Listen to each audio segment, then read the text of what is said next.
All right, good afternoon, everybody. Just so you know, I have muted everyone, but if anyone has any questions, they can always put their question in the chat box off to the side, and we will be answering those at the end of the presentation. There is also a survey for this presentation. It is only 2 questions long. So if anyone would like to take a look at that, I will be sending that in the chat box as well. All right, so let's get started. Thank you, everyone, for joining us here today. My name is Jessica. I am from our training department.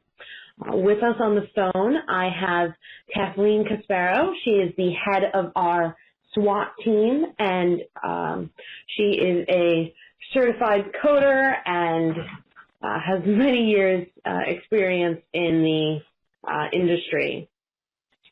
Today's webinar is eligible for half a credit for CEU from Paycom.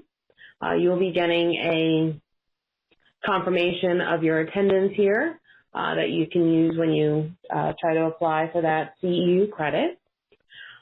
Today's topic for our webinar is audit proofing your practice.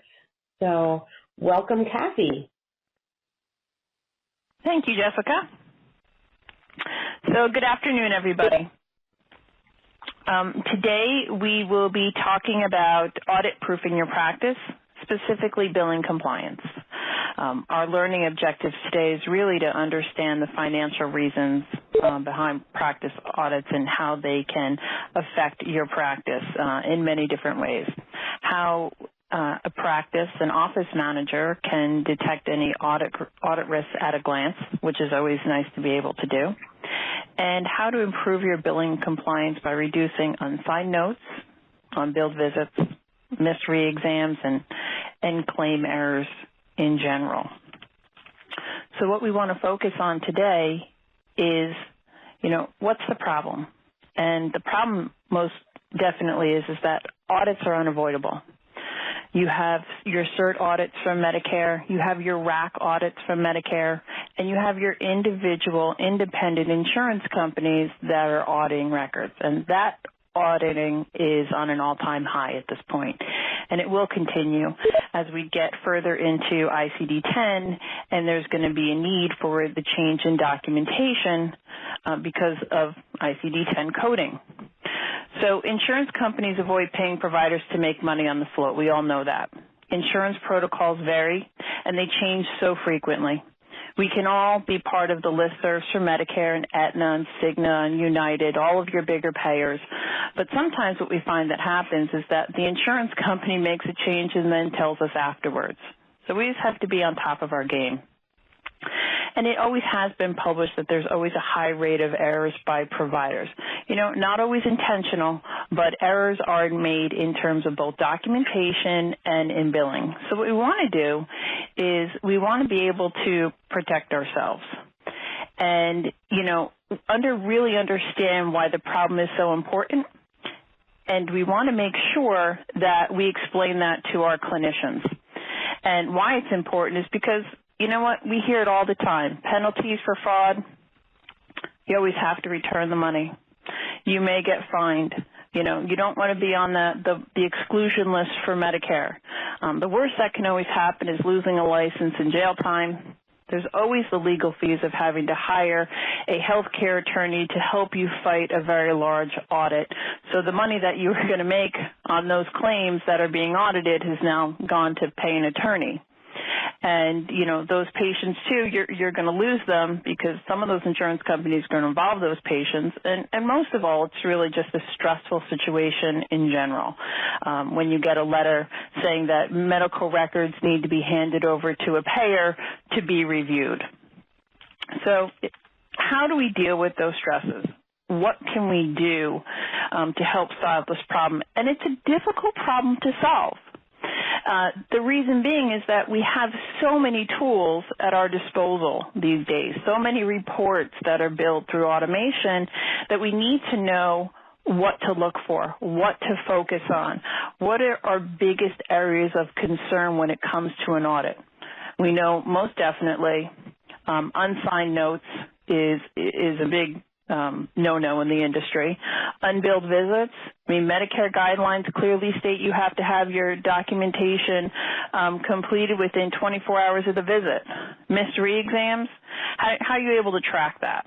And overall just denied claims, not only for possible coding errors or modifiers, but the request for medical records. So it's difficult to solve because we have so many things we have to focus on.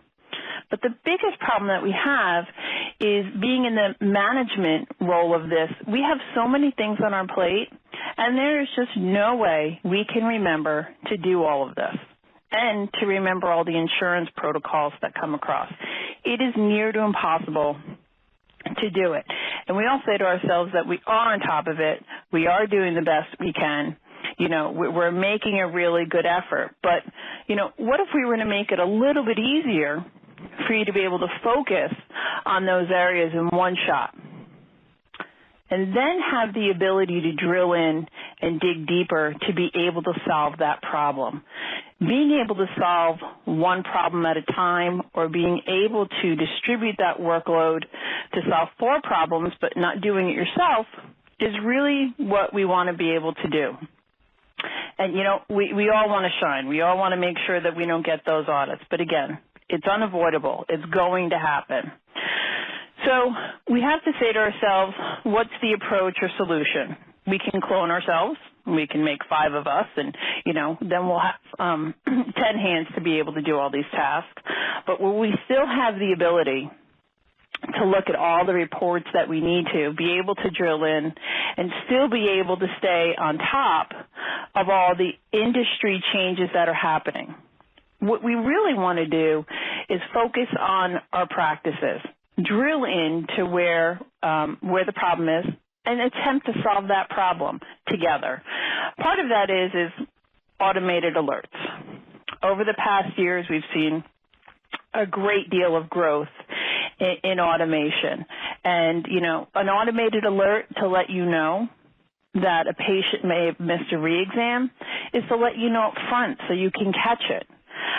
Built-in claim scrubbers, we hear that all the time. Your claims, you know, are scrubbed, but do they look for missing modifiers? Do they look to see if you're building the same CPT code on the same data service?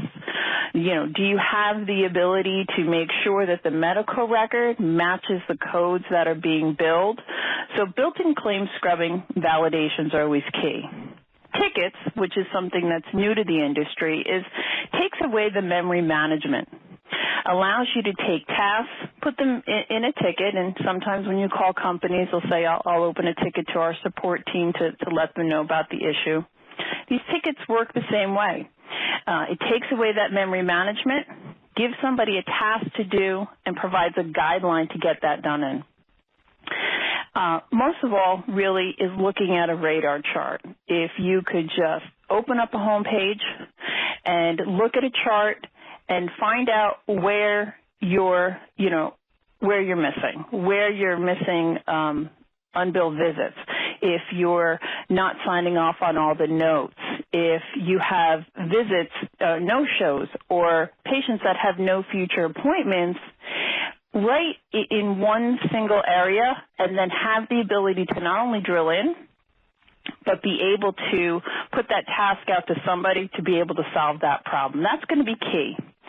And easy-to-use documentation. You want documentation that is going to be very simple to not only do an initial evaluation, but to do follow-ups. Also with documentation, which is going to be key, is having the ability, like I mentioned, to audit that documentation. Audit a percentage of the notes that your clinicians are building, and be able to look at the codes that they're billing with that documentation side by side. That allows you the ability to be proactive instead of reactive, and maybe tell the insurance company that an error was made as opposed to them finding the error. That's the position that we always want to be in. So in terms of being proactive as opposed to reactive, we have to talk about workflow management and visualization not only to your current practice standards, but look into the future as well. And it's really taking a problem and now finding a solution using, like I mentioned, alerts, claim scrubbing, tickets, a radar, which is a clear, easy one-shot view, documentation and auditing of that documentation, which is going to be key. So what we're going to do here is that we have those systems in place. We have a radar on the home page. We can show you a ticket workbench, schedule alerts that can be customized for you, automated claim validations that are drilled into particular payers and states, and we're even talking about validations based on CCI edits, when to add a 59 or a GY or an AT to make sure that those things are not missed before the claims go out to the insurance company. So what I'm going to do right now is I'm going to switch this over to Jessica, and Jessica is going to demonstrate these 4 items: the radar, the ticket workbench, the schedule alerts, and the automated claim validations. Jessica? Thank you, Kathy. All right, let's go into the system. All right. So here we are in one of our practice accounts, and right on the website, right on the home screen, right when you come in, is the radar chart. This radar chart is highly configurable as to which metrics you want to display. And what it does is it compares 2 months that you select up at the top, and it compares these 2 months on all of the different metrics that you selected. In this instance, we have the burnt umber color for February of this year, and we have this kind of cyan color for August.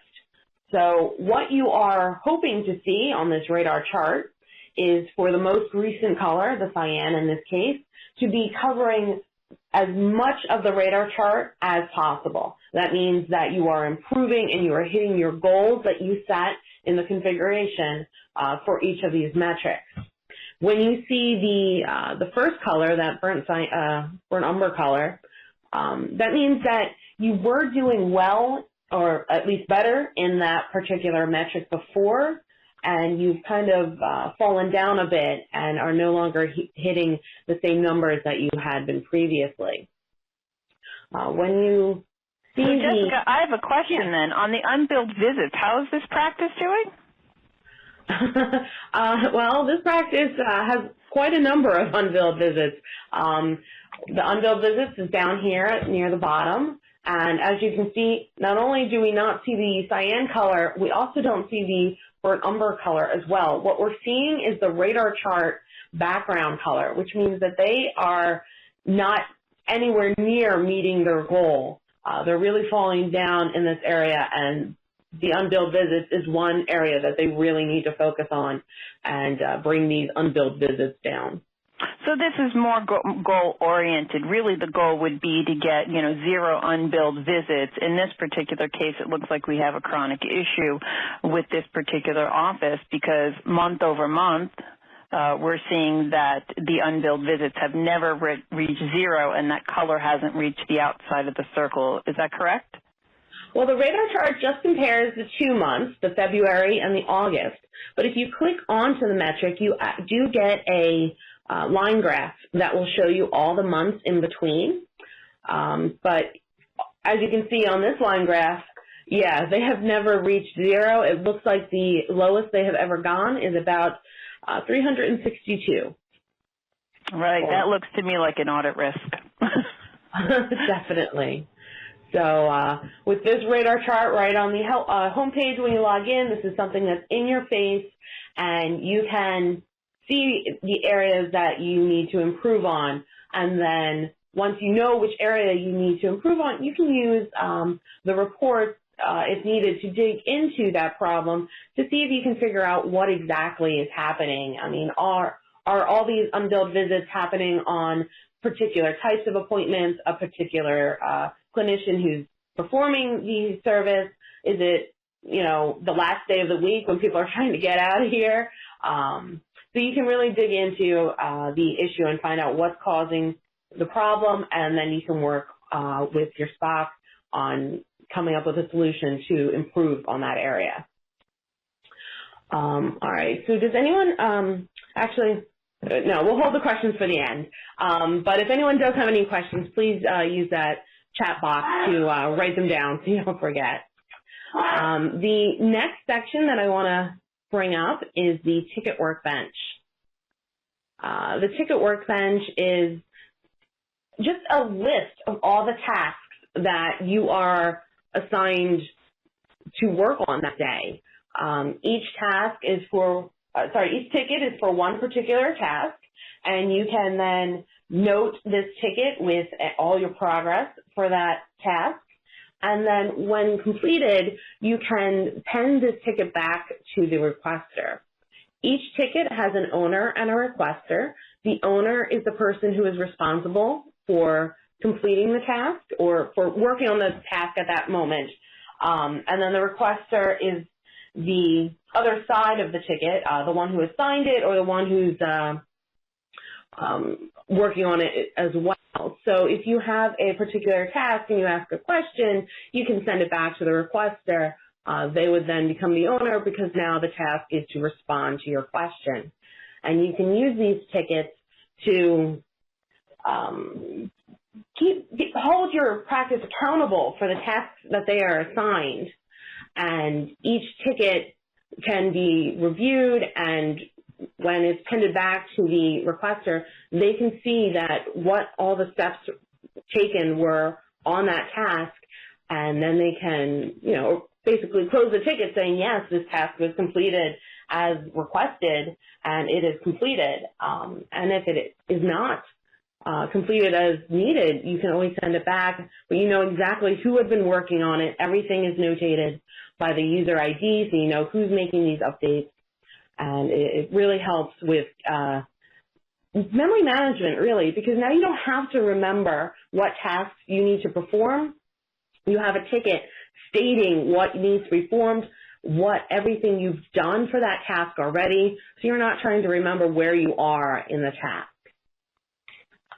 All right. Definitely saved some space there in the brain with having to not have to do memory management so much or use sticky notes.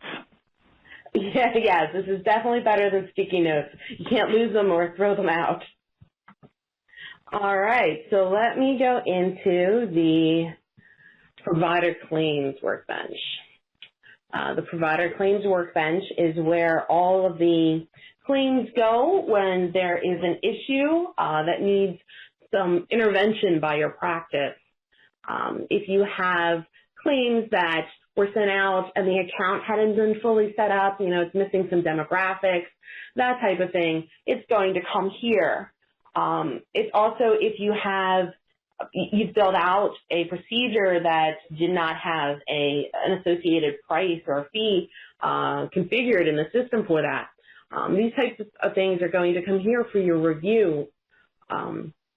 So when you're first billing the claims, we do have those validations that will come up as kind of messages saying, hi, you need to, perhaps add that 59 modifier or an AT modifier or something like that. If you bill anyway, any claims that we think are going to be rejected by insurance, we're going to put on your provider claims workbench so you can work on them and get them cleaned up before they're submitted.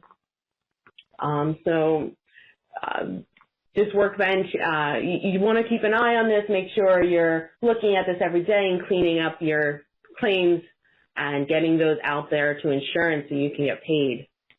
How quickly does a claim get on this bench, Jessica, if there's a problem with it?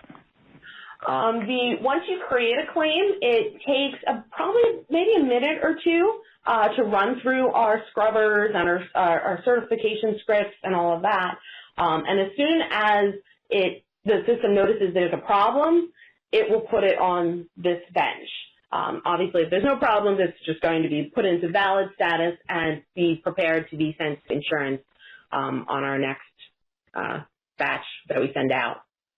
So maybe a minute or two, depending on when you hit send, create, if it hits that time when our scripts are running to validate everything.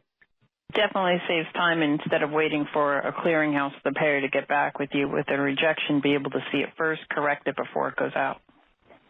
Correct, yes. That is our goal, correct everything before it goes out. That way, when it goes to insurance, everything is on there as it should be, and you should get paid by insurance.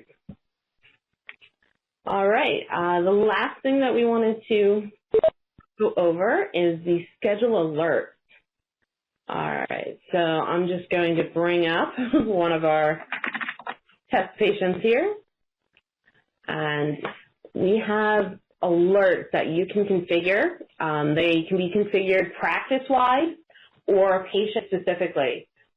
This means that if you set up this alert practice-wide, any patient who meets the criteria for that alert, when they check in, that alert will pop up on your scheduler. If you set it up patient-specifically, it's just going to pop up only on that patient when that patient meets the criteria. And we have an entire list of different alerts that can be used. Some of the ones I like to point out are the future appointment rule. You can kind of get notifications when your patients check in and there are no future appointments scheduled. We have a couple of different missed visit rules, so you can see if they have missed a total number of visits or they've missed 2 in a row or something like that. We also have the last re-exam rule to give you a hint when the last re-exam was so many visits ago or so many days ago. That way you're getting those re-exams scheduled and performed. You can use any of number of these alerts at one time. You can also use 2 of these different rules or 3 on one alert, just so you know that if you do use multiple rules for one alert, all the rules have to be true for that alert to pop up for that patient when they check in. The alerts will pop up on the scheduler as soon as they check in, and you will have the option to either delete the alert. This should be done when the alert, whatever the alert is warning you of, has been completed. So if the alert is telling you, you have to schedule the re-exam, when you've actually scheduled the re-exam with the patient who's standing right in front of you, you can just go ahead and delete this alert.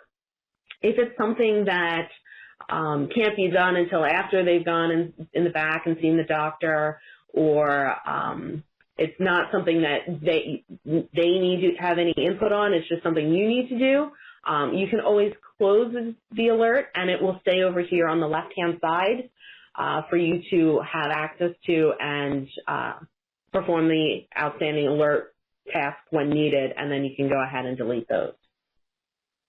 And if you guys have any questions about any of these different features that I showed you, I guess the only one that you would need turned on would be the radar chart. You already have access to all of the others, but if you have any questions about how to use them, you can always open a ticket up to your SOC, and they will help you or get you over to my training team, and we can help you get set up for this.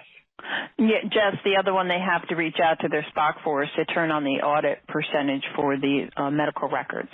So they can do the audits. That also has to go through their single point of contact as well, where they can set up the default on who's going to be responsible for reviewing those notes. Right, you're right about that. Okay. Do we have any questions that are posted, Jess? Let me take a look. Let's see, chat. How frequent does re-exams need to be done? All right. The alert is configurable and you can fill that in, but how frequently do re-exams need to be done? I'm guessing you're asking from insurance's perspective. How often do they want that to be done? And normally, Jess, that's every 30 days for a re-exam or if the patient is coming in with a new problem. All right. So there we go. I'm going to, that seems to be the only question in the chat. I'm going to unmute everyone. And if anyone has any question that they would just like to say, they can do that. The conference has been muted. Oh, that seems to have been the wrong button. The conference has been unmuted.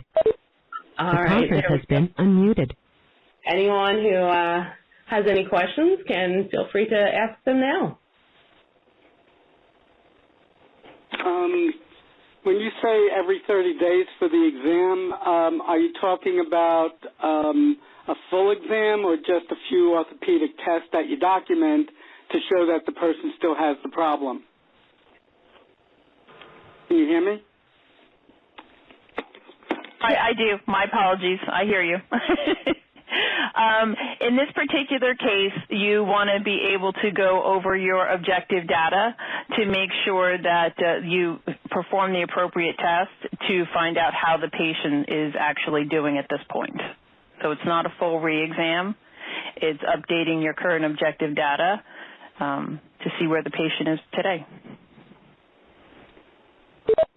How does that differ, say, from the 98941 code or any of the 989 codes where part of the SOAP notes is objective findings anyway?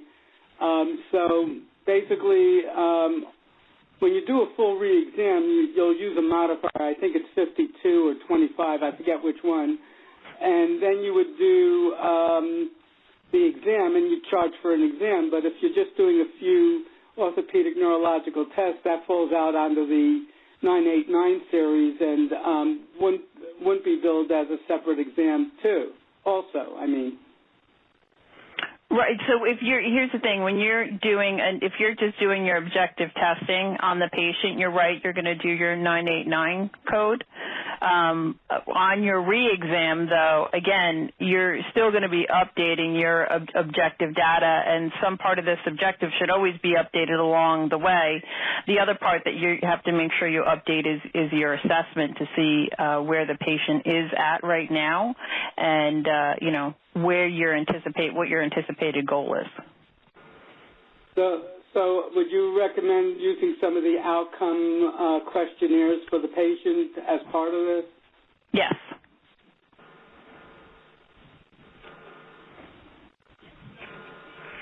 All right. Do we have any other questions? I hope that was helpful.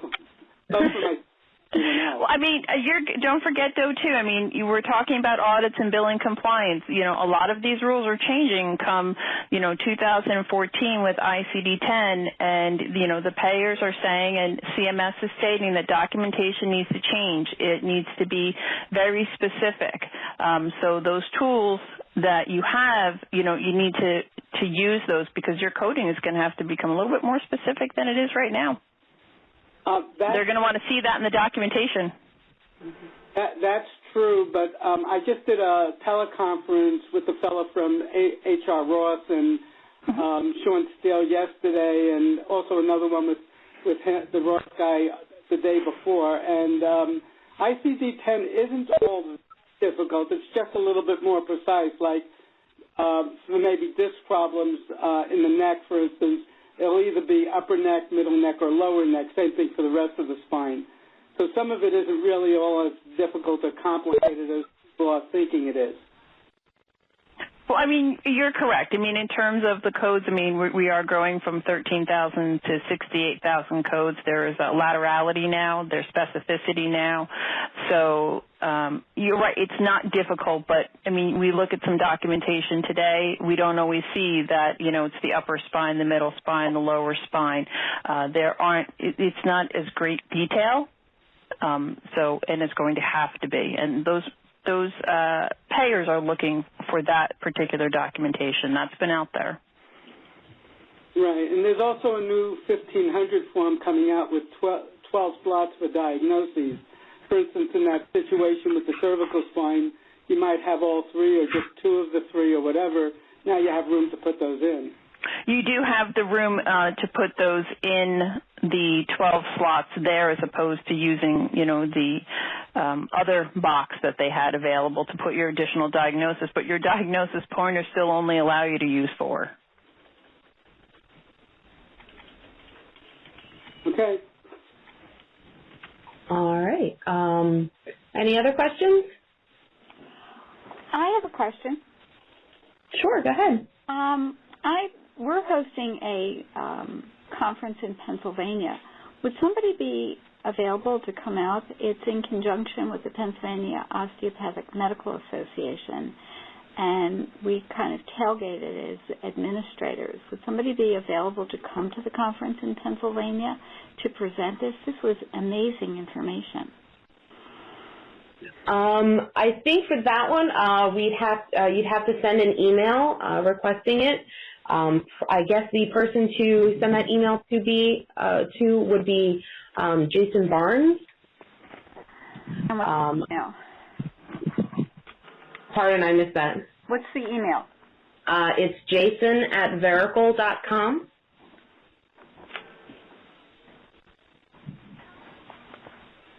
Jason at Verical, V-E-R-I-C-A-L? V-E-R-I-C-L-E. C-L-E.com. Thank you very much. Not a problem. Anyone else have a question? All right. Oh, go ahead. Quick, how long is this webinar supposed to be? Half hour. Oh, okay, so we're actually over. Yeah, just a couple minutes, yes. All right. Unless there are any other questions, just a reminder that I did put that survey link in the chat box. I'll probably keep this webinar open a couple more minutes so you can copy it and paste it into your browser if you'd like to. You'll also be getting a survey in your email. If you are the one who logged into the web portion and you entered your email address, you'll be getting the email. It's the same survey, so whichever one you'd like to fill out. And thank you so much for attending.